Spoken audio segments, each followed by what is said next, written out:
ñu ngi jëm ak Mame Ndokh TV mbokk yi nag waa hôpital ñu def seen benn sitting ndax seen ñaari naataango yoo xamante ni dañ leen a jàpp ñoom la ñu bëgg a wax ni daal naqar wiñ ci am di demander pour ñu bàyyi leen nañ leen def. Donc Sidi Lamine Ndoye laa tudd nekk représentant personnel au conseil d'administration nekk aussi intersyndical ànd ak sama nawle yi waa Sintras waa SUTSAS waa SAMES tey ma teew fi aussi ak sama collègues yi nga xamante ni ñoo nekk sous section bu mag bi départementale bi madame Diouf et Fan Niang ñoom ñu nekk district. donc tey li waral lii mooy que ni depuis démb événement yi bi mu amee ba léegi su ngeen seetloo am na sax ñu mere woon parce que ñun bi événement yi amee dañoo réunion bu kenn ñeppi sa gémmiñ ci mbir mi bu ci kenn wax tant que justice bi parewul ñun loolu lañ waxoon. ñu ci wax dara ñun supprimer suñuy WhatsApp supprimer suñuy groupe ni nag nañu solidaire ak tout le monde def li ñu mën parce que bébé yu ñu wax ñun suñuy mbokk ngi ci suñuy mbokk ngi ci ñooñu noonu ñoo xam ne ñun dañoo dem ca dëj ba jënd ci bokk ci affaire yi. beneen bi ñu demee nag ñeenti fan semaine bi yëpp ñu ngi sonal suñu gars yi di leen woo di leen torturer psychologiquement di leen woo 4 heures du matin sax am na ñoo xam ne 4 heures du matin lañ leen woo ba midi.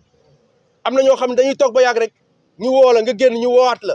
ñu woo la aussi 16 heures ba 3 heures du matin le lendemain nga ñëwaat ñu teg la ci benn chaise boole la ak benn policier booy dem di tuur ndox sax policier bi da leen topp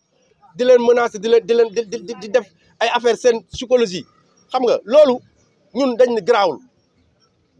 ñoom mën nañ ba léegi loolu mën nañ ko accepter mais nag bi ñu demee nag ba ñu toog ba yàgg ñu gis leen. ñu de manière très intelligente ñu def alors garde à vue quoi garde à vue ñaari jeunes innocentes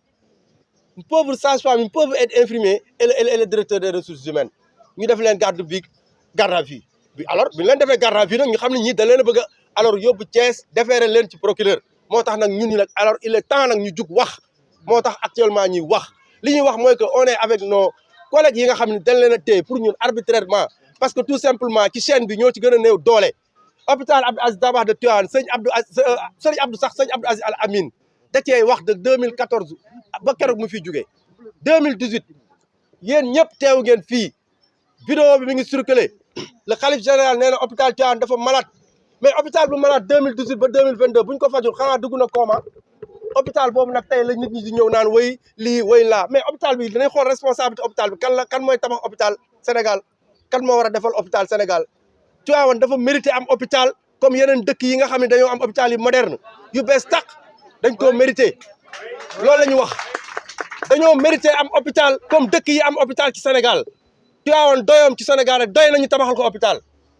doyoo Tivaouane ci Sénégal doy nañu amee ko Tivaouane mais arrestation yi dañ ko war a arrêté parce que ñoom defuñu dara duñu ay sapeur pompier yu fay taal amul benn fii sage femme wala ci Sénégal lañ ma fi génneel ay infirmier wala ay médecin yoo xamante ne ñoom ay sapeur pompier lañu ah bon léegi daal kon médecins yi ay sapeur pompier lañu